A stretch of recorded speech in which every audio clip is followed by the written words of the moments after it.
নমস্কার বন্ধুরা, শ্রাবণী রান্নাঘরে আপনাদের সবাইকে স্বাগত জানিয়ে আমি আবারও একটা রান্নার ভিডিও নিয়ে আপনাদের সামনে চলে এসেছি। আজকের আমি আপনাদের লাল শাকের একটা অন্যরকম রেসিপি বানিয়ে দেখাবো, যেটা কিন্তু গরম ভাতের সঙ্গে খেতে ভীষণ ভালো লাগে। আশা করি এটা আপনাদের ভীষণ ভালো লাগবে। তাহলে চলুন এই রেসিপিটা আমি কিভাবে বানাই সেটা আপনারা একবার দেখে নিন। লাল শাকের এই রেসিপিটা বানানোর জন্য প্রথমে আমি এখানে গ্যাসটা অন করে একটা কড়া বসিয়ে দিয়েছি। এইবারে আমি প্রথমে এর মধ্যে দেব সর্ষের তেল। বেশ কিছুটা পরিমাণে সর্ষের তেল আমি এর মধ্যে দিয়ে দিলাম, প্রায় 3 চামচের মতো। এবারে আমি তেলটাকে একটু গরম হতে দেব। তেলটা আমার এখানে গরম হয়ে গেছে। এবারে আমি প্রথমে তেলের মধ্যে দিয়ে দেব বেগুন। বেগুন এখানে আমি কেটে রেখেছি, ছোট ছোট ডুমো ডুমো করে বেগুনগুলো কেটে রেখেছি। সেই বেগুনগুলো আমি প্রথমে তেলের মধ্যে দিয়ে দেব।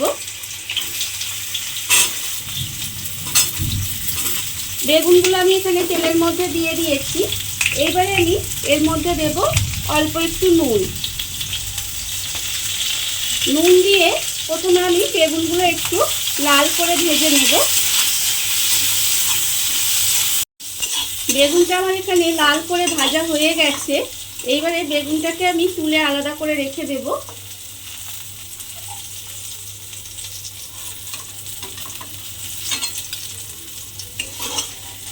বেগুনগুলো আমি এখানে ভেজে রেখে দিয়েছি। এইবারে ওই তেলের মধ্যে আমি প্রথমে দিয়ে দেব এখানে অল্প একটু 5 ফোড়ন, আর দেব 2টো কাঁচা লঙ্কা। দিয়ে একটু মশলাটা আমি একটু নাড়াচাড়া করে নেব। নিয়ে এবার এর মধ্যে আমি দিয়ে দেব পেঁয়াজ কুচি। এখানে একটা মাঝারি সাইজের পেঁয়াজ আমি একটু ছোট ছোট করে কুচি করে রেখেছি। সেই পেঁয়াজটা কিন্তু আমি তেলের মধ্যে দিয়ে দিলাম। দিয়ে এবারে পেঁয়াজটাকে একটু প্রথমে লাল করে ভেজে নিতে হবে। পেঁয়াজটা এখানে আমার লাল করে ভাজা হয়ে গেছে। এইবারে আমি এর মধ্যে দিয়ে দেব লাল শাক। এখানে আমি লাল শাকটা ছোট ছোট কুচি করে কেটে ভালোভাবে ধুয়ে রেখে দিয়েছি। সেই লাল শাকটা আমি এর মধ্যে দিয়ে দিলাম। লাল শাকটা আমি কড়াই দিয়ে একটু উল্টে পাল্টে দেব। প্রথমে উল্টে পাল্টে দিয়ে তারপরে আমি এর মধ্যে দিয়ে দেব অল্প সামান্য একটু নুন। নুনটা কিন্তু বুঝে দিতে হবে, তার কারণ হচ্ছে আমি প্রথমে বেগুন ভাজার সময় নুন দিয়েছি, তাই সেটা বুঝে কিন্তু আমি অল্প সামান্য একটু নুন দেব। দিয়ে এইবারে নুনটা খুব ভালোভাবে মিশিয়ে গ্যাসটা কমিয়ে ঢাকা দিয়ে আমি একটু রান্না হতে দেব। নুন দিয়ে একটু ঢাকা দিয়ে শাকটা রান্না হতে দিয়েছিলাম। দেখুন শাকটা থেকে কিন্তু জল বেরিয়ে শাকটা নরম হয়ে গেছে। এইবারে আমি এর মধ্যে দিয়ে দেব অল্প সামান্য একটু স্বাদ অনুযায়ী চিনি, কারণ শাকে একটু মিষ্টি দিলে খেতে ভালো লাগে, সেই জন্য এর মধ্যে অল্প সামান্য একটু চিনি দিয়ে দিলাম। দিয়ে এবারে খুব ভালোভাবে মিশিয়ে নিতে হবে। মিশিয়ে নিয়ে এবার আমি এর মধ্যে দিয়ে দেব যে বেগুনটা আমি এখানে লাল করে ভেজে রেখেছিলাম, সেই ভাজা বেগুনটা কিন্তু আমি এর মধ্যে দিয়ে দেব।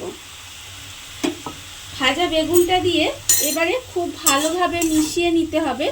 মিশিয়ে ঢাকা দিয়ে কিছুক্ষণ এইভাবে একটু রান্না হতে দেব।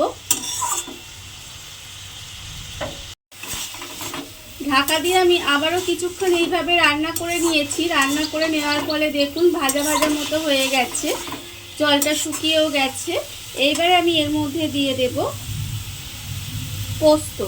পোস্ত আমি এখানে বড় চামচের 2 চামচ পরিমাণে গোটা পোস্ত দিলাম।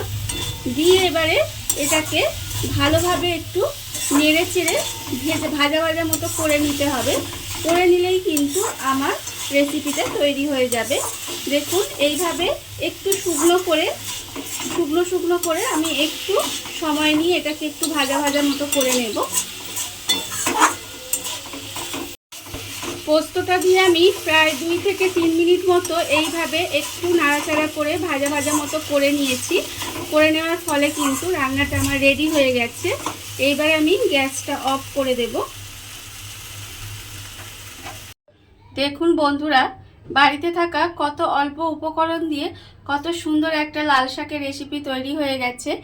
আপনারা দেখতেই পেলেন। এটা কিন্তু গরম ভাতের সঙ্গে খেতে ভীষণ ভালো লাগে। আপনারা বাড়িতে বানিয়ে দেখতেই পারেন।